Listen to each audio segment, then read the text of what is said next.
राजकारणी माणूस बोललो किंवा कोणी आपण ज्याला फॉलोवर आहेत, इन्फ्लुएन्सर त्याला शब्द वापरतो आपण आजकाल. इन्फ्लुएन्सर म्हणजे काय? ज्याचा इन्फ्लुएन्स आहे तो.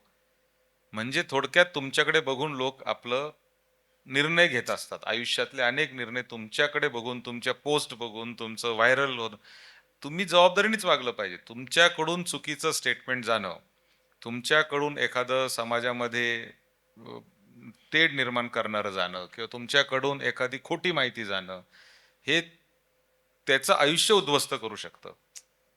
आणि म्हणून मला असं वाटतं, की जे इन्फ्लुएन्सर आहेत, त्यांनी ह्याचं भान ठेवणं अत्यंत गरजेचं आहे. तुम्हाला फॉलोवर आहे, म्हणून तुम्ही कसंही वागायचं, हे चालणार नाही.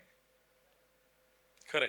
फॉलोवर असल्यावर उलट जबाबदारी वाढली, की तुम्ही कंटेंट देताना तो करेक्टच दिला पाहिजे. तो चुकीचा कंटेंट आजकाल मी बघतो कोण सगळ्यांचे के मध्ये फॉलोअर्स आहेत आणि कशाचे व्हिडिओ टाकतात. आणि म्हणजे डायटिशियन आता मला ल्यूक क्युटिनोचं पुस्तक दिलं आता इथे, की डाएटमध्ये तर अशी परिस्थिती आहे, की काही प्रयोग सांगतात ते.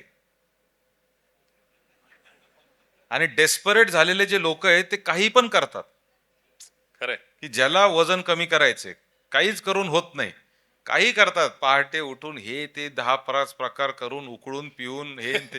म्हणजे किडनी लिव्हर तुमचा फेल होऊ शकतो किंवा काय काही होऊ शकतं, म्हणजे काही होऊ शकतं. खरंय.